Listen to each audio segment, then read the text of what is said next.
Welcome to Your Intended Message, the perfect place for leaders and promising professionals who want to convey the intended message for greater success. Every week, we interview experts who can help you communicate more effectively, whether that's one-to-one, one-to-few, or one-to-many. And perhaps the most important conversation, one-to-self. I'm your host, George Torok. My guest today is Brian Kurtz. Here's 3 facts I think you should know about Brian. 1, he is responsible for the distribution of over 2 billion pieces of promotional copy in his career. And that includes both online and offline. Some of you might remember the offline days. And while doing that, he says he's never met a medium he didn't like. Well, there were 2, which he could tell us about later if we ask. And he never met a customer he didn't like, although admittedly he hadn't met all 2 billion personally. So maybe there were a few he might not like. I don't want to say that, but yeah, there might have been. 2 billion people out there is bound to be some that fall into different camps. Right. Second fact about him is, unfortunately, or maybe fortunately, he's had 2 near-death experiences, and the key to his full recovery is his family, and his close second is direct marketing. That helped him recover. Both those 2. I'm sure the family had the bigger influence. It did. And the third fact is that he is a Little League World Series umpire. And that means a lot to him. And that must be interesting and challenging, because when you're the umpire, you could be the most hated person in the stadium. Yeah, no one goes to the game to see the umpire. So if they see the umpire or hear the umpire, it could be a problem. You bet. Yeah. Umpire. Yeah. Brian Kurtz, welcome to Your Intended Message. Thanks, George. Pleasure to be here. I'm excited. You're the way you prep for this and the way you interacted with me in advance was, I've been on probably 300 podcasts in my career, or in the last 5-6 years. And so I judge the host by how much they prepare, how much they are into it. And you go deep with your guests, and you got to know, from my perspective, that means a lot. And so I really appreciate you. And by the way, Brian, I appreciate that very much too, because you know how we both in whatever task, whatever projects we work on, we like to be good at what we do and consistent. And we like to think we're good, but we all need to hear it from someone else every once in a while. Right. And it ties into the title of the podcast, Your Intended Message. Like, I have a section in my book, Overdeliver, in chapter 10, which talks about intentional dinners. I mean, intention in everything, intention in your marketing. And you got it in the title of your podcast. Good for you. But intention is everything.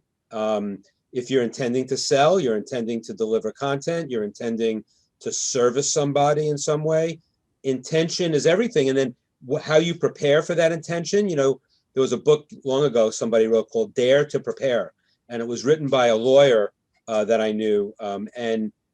Preparation, it's true in copywriting. The best copywriters do a ton of research before they even write a stitch of copy. And that's all about intention. What is your ultimate intention with a podcast, with a sales letter, with anything? And how you go about it is equally important to actually doing it. And so, it's like it's good. We're both eating our own dog food, basically, which is really good.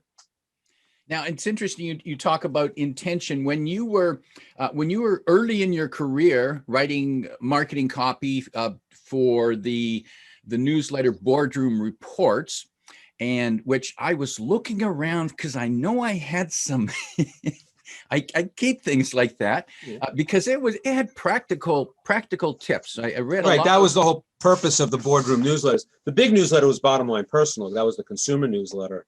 But I wasn't writing copy for it. I was marketing. I was on the marketing side. But the appreciation I had for copy, as it's funny, people don't, if they don't pay attention to what I've done, they just assume I'm a copywriter, which is fine because I think copywriters are, the magicians of the business, so to speak. And so if I could be in there, anybody who calls me a copywriter, I don't want to deny it because it makes me feel good. But I always say, I wrote a blog post once that I'm a copywriter wannabe.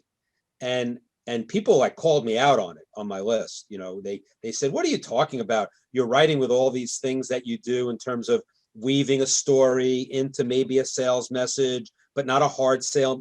They were saying all of these things. And I'm thinking to myself, well, I guess I do that, but it's because I've been exposed to it for 40 years. And so I'm almost doing it by rote, but I'm not a copywriter in the sense that, the idea of writing a package or a letter or doing a video sales letter or a complete direct mail package or a TV infomercial, I could never write that soup to nuts. That was not my strength nor my superpower. My superpower was more in, analyzing the audience and the list. And to me, it's actually more important than the creative and the copy. I always say that there's a three-legged stool. If you read in my book in chapter 4, when I talk about RFM and list selection, I say that there's a three-legged stool in direct marketing. It's list, offer, and creative. And so, there was a 40-40-20 rule that the success was 40% list, 40% offer, and 20% on the creative. And the interesting thing is that it's not that precise, first of all. And second of all, I've studied all the great copywriters. I mean, my first book was about 6 of the greats of all time.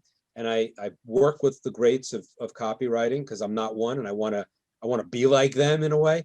But when I study the copywriters, it's amazing that I have quotes and quotes. I've saved all these quotes from all these copywriters. They're all about the list.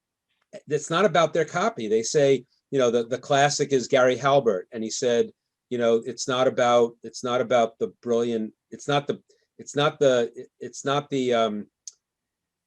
brilliant burger. It's the hungry audience.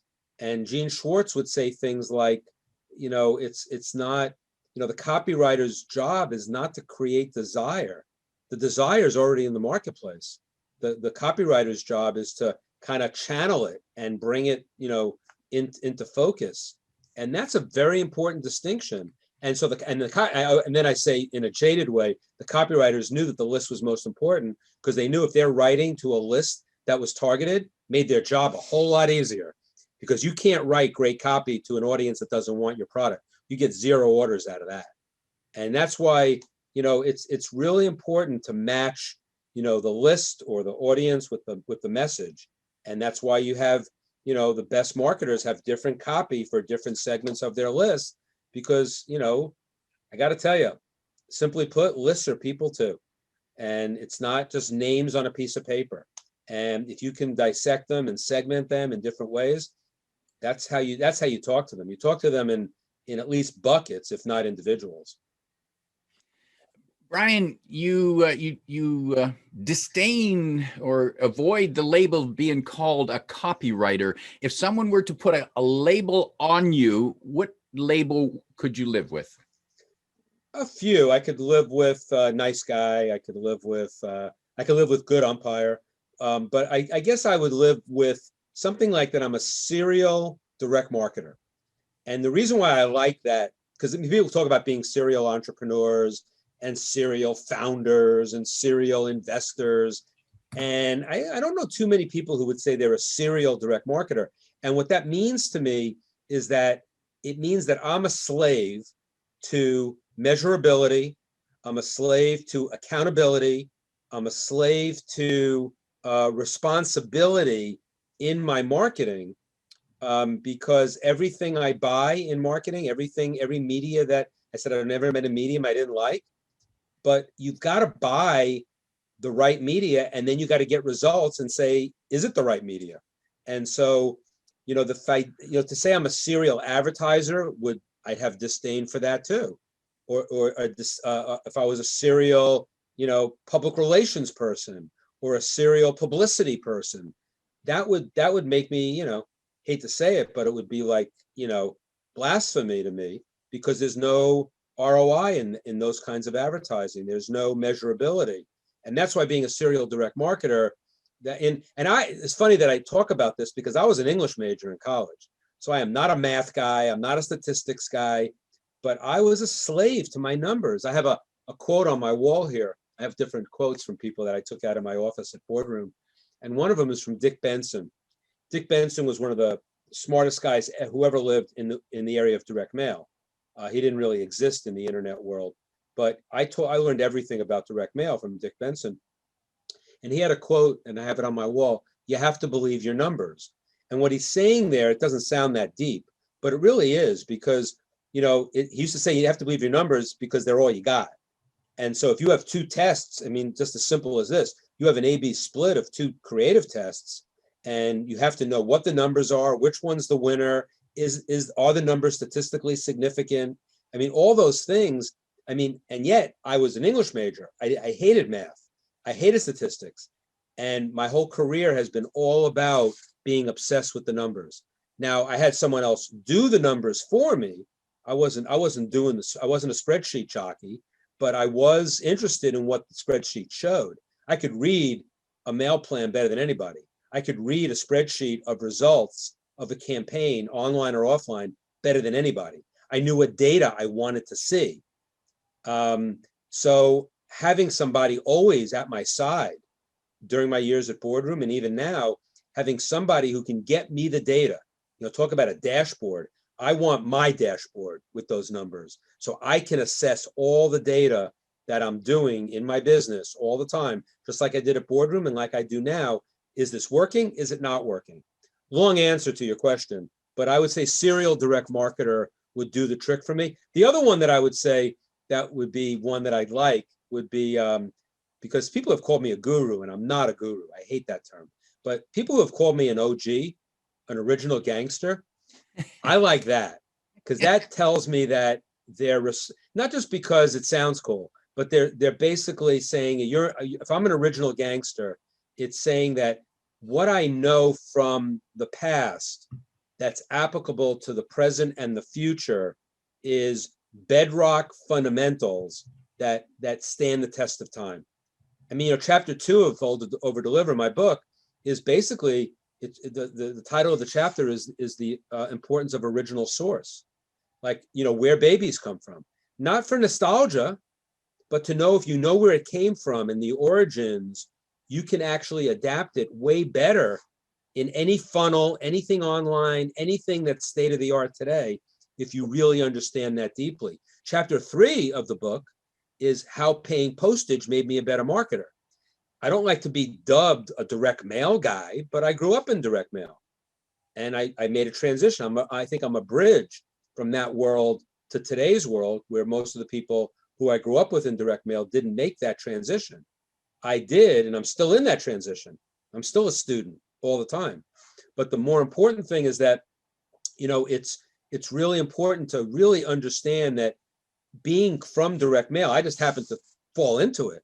But being a student of direct mail, being a practitioner of direct mail, means that I knew discipline. I knew direct marketing discipline, going back to the numbers, that I knew that before. It's like they say, before you hit send on an email, you should think about what you're sending.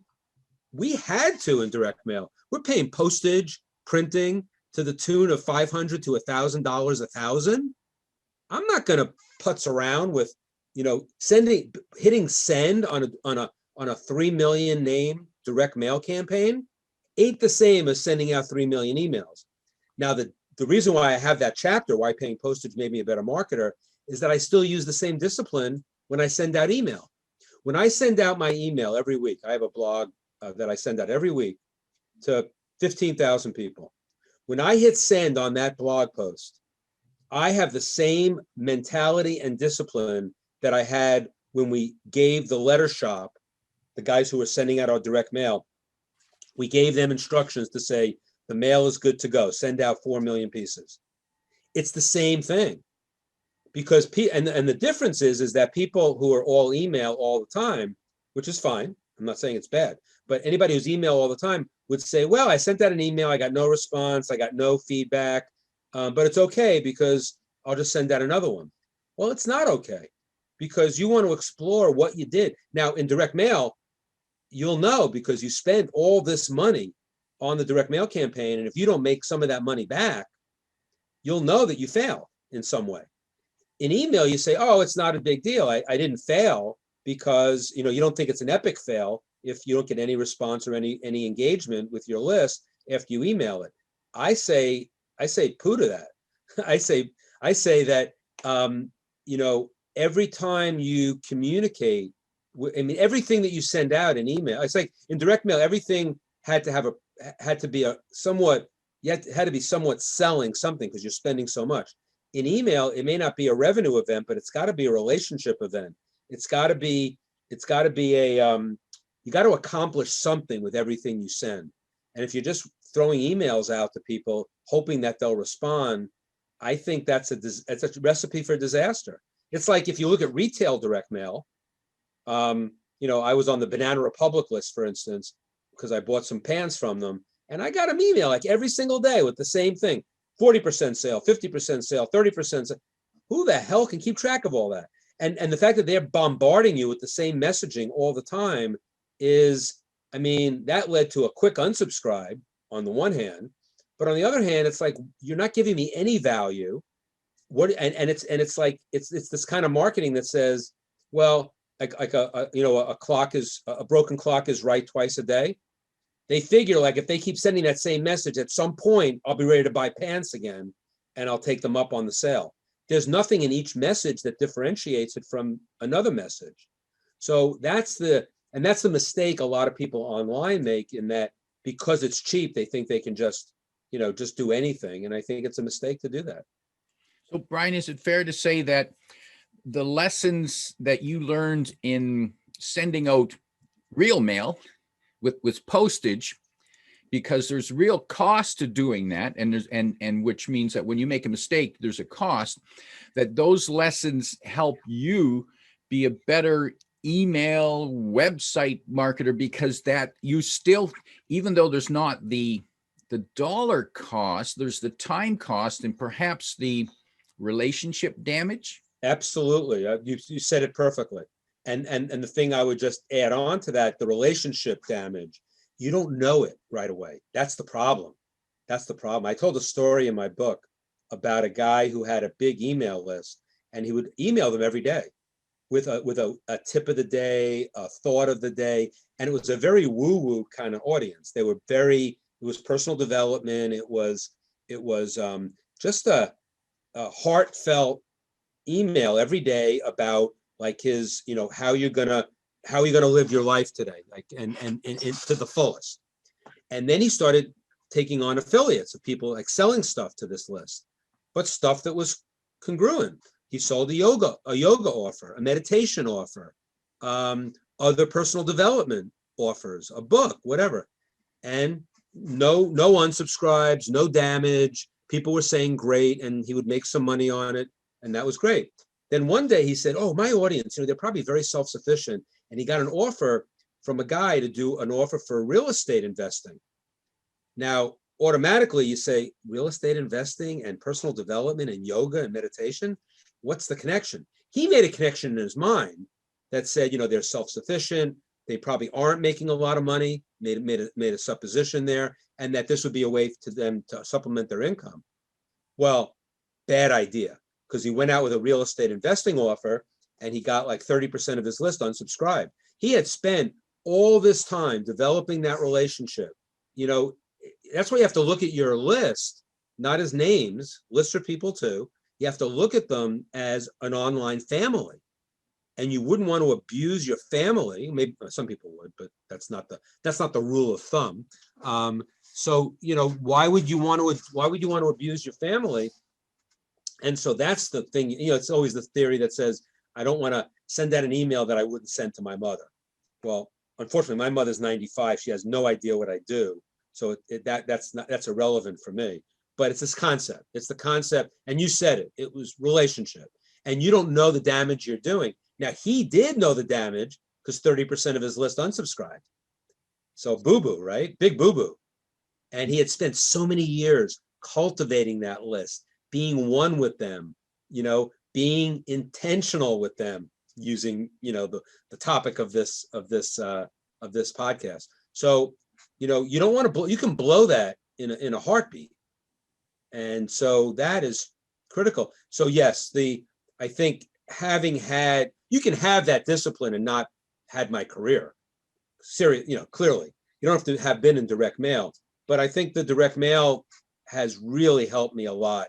And I'm very, very, I'm like a teddy bear in email. I sell. I'm not a nonprofit, believe me. I sell mastermind groups. I sell books. I sell swipe files. I sell all sorts of stuff. But I do it in a way that is indicative of somebody who had to make every sale count in direct mail. I don't have to make every sale, every email. I don't make every piece of direct mail count. I don't have to make every email count in terms of dollars. And that's like, I'm a kid in a candy store. I can just deliver value and deliver content, and it's a joy. And then when I sell, I don't even have to put out a hook and a worm in the water. Sometimes the fish just jump in the boat, and that is so satisfying. Now, Brian, I'm on your email list, and I noticed that your every email is not selling; it's just providing information, providing perspective. With email, we have that option to mix in valuable content with the occasional sales message. How does one figure out what's the right formula? What's the right mix? That's a great question, George, because it's different. It's different strokes for different folks. And some people would say, I'm not going to send out an email without a sales message. That's fine. Some people say, I'm not going to send out an email without a signature, like my signature with, if you need me, go to this website, or if you want this or you want that. So that's a Dean Jackson thing. He talks about, he has a name for it, but it's the selling signature. Your signature always sells, but that's fine because the email itself is not all selling. My method, not that it's the best and not that it's the worst, it's what I do and it's congruent with who I am. I basically use the body of the email to tell a story, to teach a lesson, to adapt to certain things. I mean, a lot of times the stuff that I want to sell is stuff that I own the rights to, of people that I'm telling a story about, like Gene Schwartz. I own the rights to Breakthrough Advertising, the best book ever written on copywriting and marketing. And I'm not objective, but I'm right. Let's put it that way. It's the best book. It's just the most amazing book. I talk about Gene Schwartz a lot in my blog. It's still a story with a lesson. I might put a hyperlink when I mention Breakthrough Advertising, and you can go to the sales page. I don't say go there, but you can go there. And then the way I separate it from myself is I use the PSs for the selling message. But I did one this last week. I had 5 PSs in my first time I ever did 5 PSs. I had a P, P, P, P, P, S. And I had a PS, a PPS, a PPVS, a PPP. So I had 5 PSs. And the beauty of it was I took the second PS, which I mentioned in the blog, because the blog was about Gary Bencivenga, who was one of the greatest copywriters ever, and he still is. He's just not writing anymore, really. And it was about his event in 2005, the Bencivenga 100, which was, an epic event. And it was and Gary, and this is a good example of how I do it. So I said something like, it was going to be Gary's farewell event. It's the last time he would speak in public, all of that. And then in parentheses, I say, see the PPS for when why Gary lied about this, or something like that. And then in the PPS, I told another story about when he came out. I did an event in 2014, the Titans of Direct Response, which was a landmark event it was a tribute to Marty Edelstein, my mentor at Boardroom, but I got everybody to come out for it. I got Dan Kennedy, I got Jay Abraham, I got Joe Sugarman, I got Perry Marshall, Ken McCarthy, and Bencivenga. But the story was about how Bencivenga and I had an agreement that after the Bencivenga 100, when I asked him a few times to speak for me, and he said, no, I'm done, no speaking in public. I said, and then we had an agreement, I would never ask him again. So in the PPS of this blog, and I'm just giving you an idea of how I do it and how you do a mix. I basically said, and believe me, when I mentioned the Titans of Direct Response in this PPS, I actually hyperlinked Titans of Direct Response to a page where if they wanted to buy the video of the event, they could. So I all have passive sales, but it's not a sales message. So then, so when Gary and I had agreement, so when Gary then, so the story in the PPS is Gary approached me when he realized I was doing this event, and he said, Brian, you're doing an event with all these people, and I want to violate what I said, that I would never come out and speak again. I want to speak at it. So then in my blog, I said, and of course what I said to Gary was, Gary, I didn't invite you, so no, I have no room for you. And then I wrote, joking, and I broke down in tears, basically, is how I reacted. So Gary then came, so it was a story about how Gary came out to the Titans event and spoke, and that was his last speech. Now, I took it even further. This was like a 3,500 word email, so there was a lot of shit here. But then I went to the PPPS, which was basically saying that Gary, that there were, the PPPS was something about this copywriter Kevin Rogers. So the 4PPS was about the speech that he gave at the Titans of Direct Response and another product that was a Bencivenga interviews that are both bonuses to my launch, which I'm going through right now for my mastermind. So in the PPPS, it was like, go here for some training videos and an offer to get both of those things for free as well. So now I'm selling all out in a way, but it was connected all to the story, to everything else. That not only makes me feel better, but it gives me a connectedness to the audience. And now I do run emails during a launch, and those are all selling. But I also try to get something in there, about, like I did a training video on how to hire a copywriter, but I did talk about, in the email to get to that video, some stuff that was valuable. So I always try to create value wherever I write.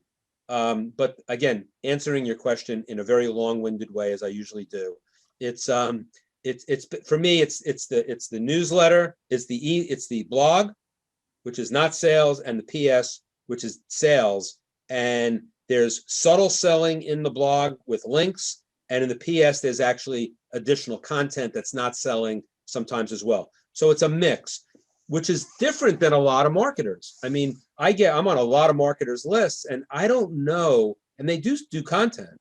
So they're doing content and selling. I don't know which is which when they sell it.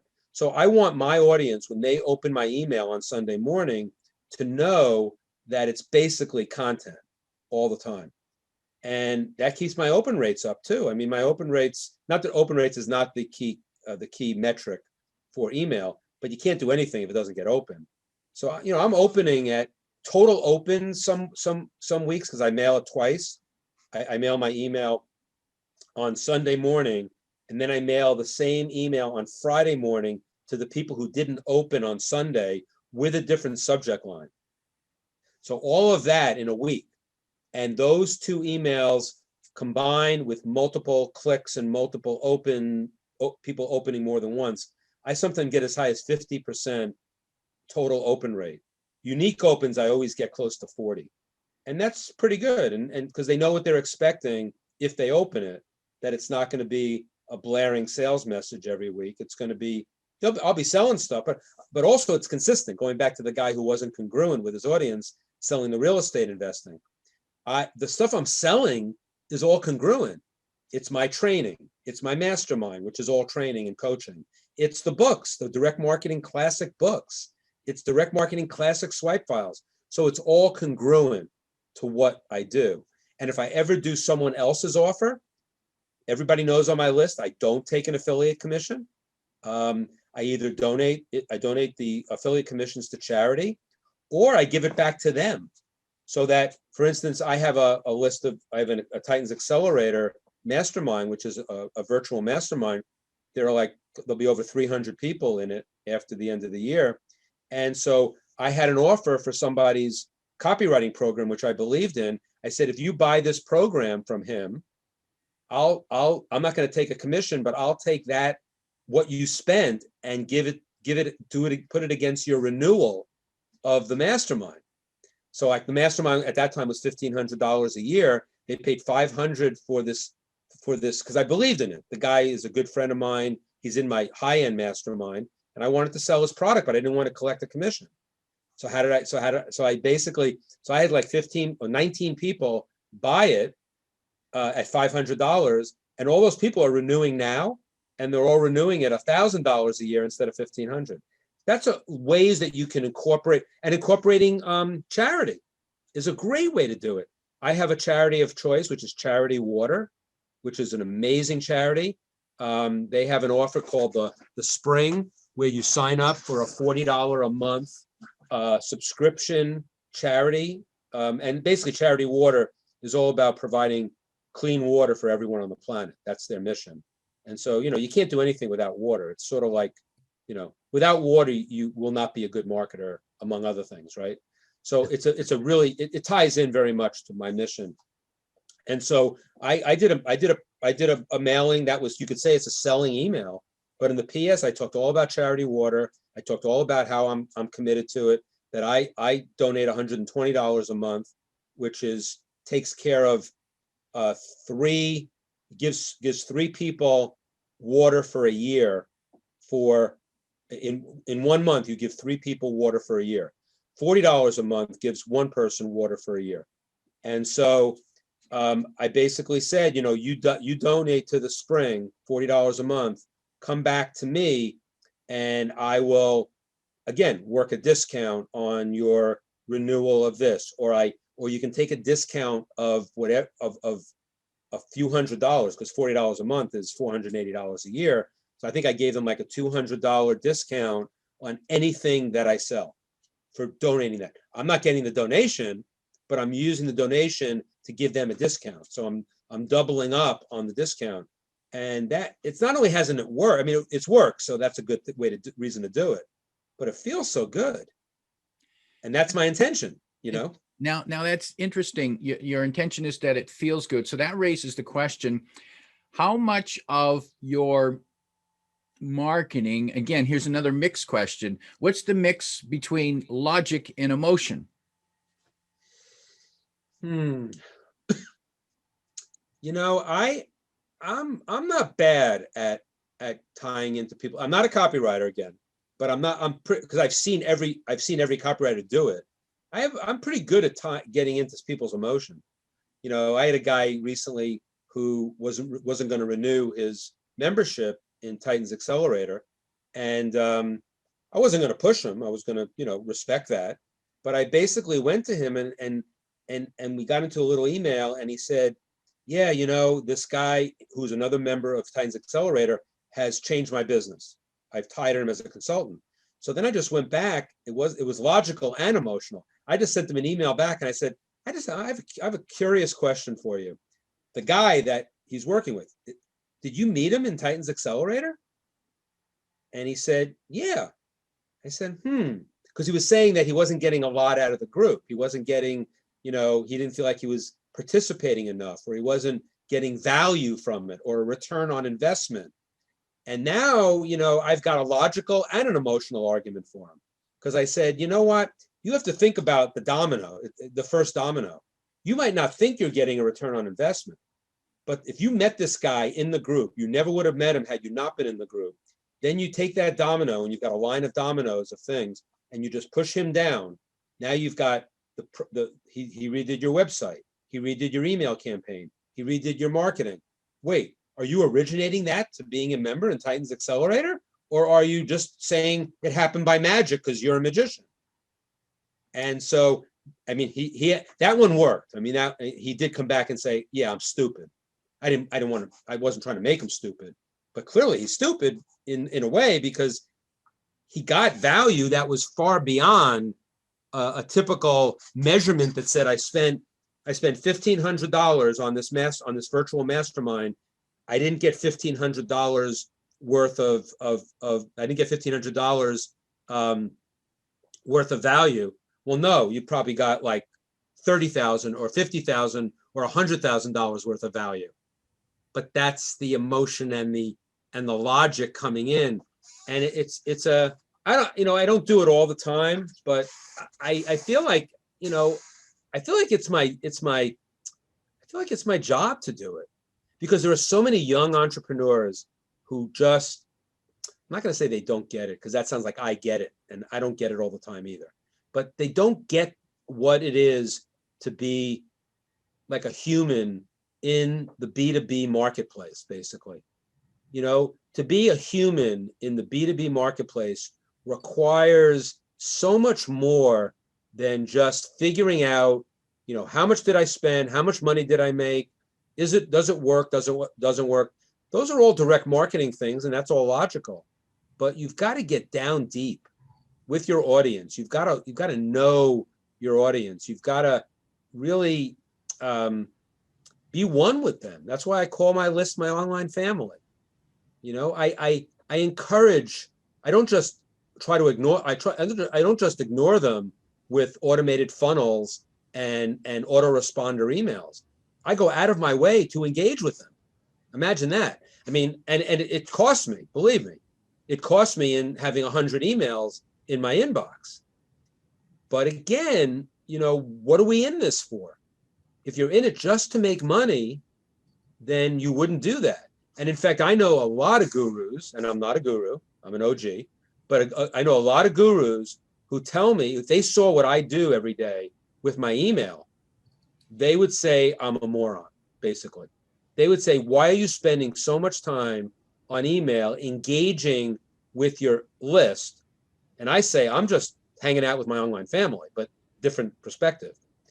I don't get to the emails immediately, but I respond to every email eventually, because I really want to have that additional connection, whether they buy from me or not. It can be toil. It can be frustrating. It can, because then people will start taking. Then they send me a long email asking me all their marketing questions. I said, well, I think you've taken this relationship a bit too far. And I basically say to them, this is the logical piece. I say, look, my time is valuable. I already gave you a lot. You got to pay to play. So. And on that note, Brian, let's talk briefly about your latest book, Overdeliver. I love the word, fabulous title. My mentor would constantly stress to me the importance of over-delivering. Who was that? Who was your mentor? Peter Erskine. Very big influence on my life, that's for sure. The subtitle being Build a Business for a Lifetime, Playing the Long Game in Direct Response Marketing. Fabulous insights in here. And the interesting thing is that in providing this book, you lived lived up to the title, because not only is the book valuable, but when one buys the book, one also gets access to an online library of PDF files, of videos, of insights from other powerful classic marketers and copywriters. Right. I would say that, if you want to buy the book, don't go directly to Amazon or Barnes and Noble. Go to this site that you're talking about. It's overdeliverbook.com, and you go to that site and you'll see, besides testimonials about the book and people endorsing it, mostly, I'm very proud of that page, which I'll tell you about in a second. But the point is that you go to that page and you'll see there are 11 bonuses. Like one bonus is 19 keynote speeches that Jay Abraham has given in his career. That's one bonus. One bonus is a course that Jay developed that he spent hundreds of thousands of dollars to develop, and it's free on that site. There's a swipe file going back to 1900 of the best promotions ever. And why would you say why would I want a promotion from 1900? Well, you'll never be at loss for a new subject line again. I'll tell you that's the hint. There's a swipe file from Dan Kennedy. There's the Bencivenga bullets, all of Gary Bencivenga's newsletters in one PDF. So it's like priceless information. And so you go there, then you push a button to Amazon or Barnes & Noble, you buy the book, you come back, you put your order number in, and you access all of this stuff basically for a $17 book. And you get on my list, you become part of my online family. And so you get my blog every Sunday, and I won't spam you, and I'll do good things for you. But the interesting thing about that site, which was very interesting, so I had, in the three things that you open with, I said I've had 2 near-death experiences. The first was I had a prostate cancer in 2008. Stage 2, I caught it in time, and so I'm pretty sure I'm not going to die of prostate cancer. So that episode ended. 2019, literally the day after my book came out. My book came out, Overdeliver came out on April 9th, 2019. On April 10th, I had a near fatal stroke on the floor of my bedroom. And I was rushed to the hospital. It was touch and go, but I didn't know because I was unconscious. And when I got up in the hospital with mostly everything intact, I mean, I was paralyzed on my right side when I went down on the stroke. But as you can see, no physical therapy, no speech therapy, anything like that. So I was blessed to come through it like that. And I spent some time in the hospital thinking about, if I had died, what footprint would I have left? I hate the word legacy because legacy sounds like you're dead already. So what would be the footprint that I would have left? So I thought about the book, Overdeliver, because I got it on paper, which was good, but didn't satisfy me. And then I went a step further and I thought about the site, overdeliverbook.com.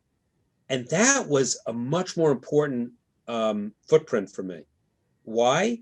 Because all of my mentors, all of the people that shaped my career are either on that site giving an endorsement or a testimonial, or the material that I'm giving away is by them. It's their stuff. And so I realized, and then I thought about, I went back to something that had been in my mind since my stroke, which was the movie Coco, which is a Pixar film. And it's a fantastic film. It's a children's film, but it's not a children's film. And it's all about Dia de Muertos in Mexico, where, it's the Day of the Dead, where Mexicans honor, not mourn, they honor the dead in their families and friends. And so, and the premise of the film, well, one of the premises of the film, which, without giving it away if you want to watch it, is that there's death and there's final death. Death is just when you die. Final death is when you die and you're no longer remembered. Big difference. So and there's a lot in the movie that is subtle. There's a lot in the movie that's for adults on this issue, which really it was meaningful. And that was, when I thought about the Overdeliver book site, that I had almost died, that, and so whether I'll be remembered or not, I hope so. But what I did with that site is that I was remembering Gordon Grossman. Do you ever heard of Gordon Grossman? No, Gordon Grossman was like the guy who basically invented sweepstakes and developed the Reader's Digest in the 1960s. He was a consultant of mine, and there's a PDF of his book on that site, a full PDF of his entire book, which is not in print. Talk about a priceless bonus. But Gordon Grossman, by just having that site up, as long as nobody takes it down and the internet doesn't go away, he'll be remembered forever at some point, right? And so and it goes through with everybody there. And they weren't all dead. I mean, Dan Kennedy is thankfully alive. He had a near-death experience, but he's alive. But I'm remembering him. And because I spend a lot of time on, the idea of too many of my mentors are dead, because I have so many mentors from early in my career who were a lot older than me. I've outlived them just because they were so much older. And, I stand on the shoulders of so many giants, and that I developed that site to honor all of them. That's going to stand the test of time more than the book, in my opinion. So that's, but overdeliverbook.com is and and then the other side of that, if you're too cheap to spend $17 to get a priceless bonuses, what you could do is just go to briankurtz.net. You can opt into my list, become part of my online family. Nothing to buy, nothing to buy ever. Actually, there's a lot of free content on the site. Every one of my blogs going back 6 years is on that site. It's a lot of rich material in there. And you could do that and be a bystander in my world, but you're not, because if you're in my family, you're not a bystander. So I would say opt in at briankurtz.net if you don't want to buy overdeliverbook.com.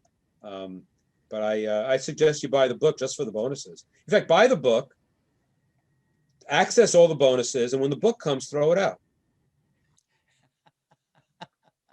That's funny. But it's almost it's funny. It's funny, but I only say that because the book's valuable, I think, but it's it doesn't even begin to pay, But I do think that I'll go one better. Here's the best way to do it: buy the book, go to overdeliverbook.com, buy the book, come back to the site, access all the stuff. When the book comes, you don't have to read it, but give it to somebody who calls you a mentor. That would be the spirit of the page and everything I talked about with Coco and all of that. So that would be the alternative to actually buying and reading my book. You have to buy it to get the bonuses, but if you don't want to read it, I won't be insulted, but give it to somebody who calls you a mentor. That would be even more meaningful, actually. A positive spirit to wrap up on, Brian. My guest today is Brian Kurtz. P.S. You have to believe the numbers. Oh, PPS. Be a human in the business-to-business marketplace. And I can't think of a PPPS just right now. I'll give you the PPPS. Be a human in the direct marketing B2B marketplace. And then the next one would be not everything has to be automated email or autoresponder email or a funnel. If you like what you heard, remember to like, comment, and share this podcast.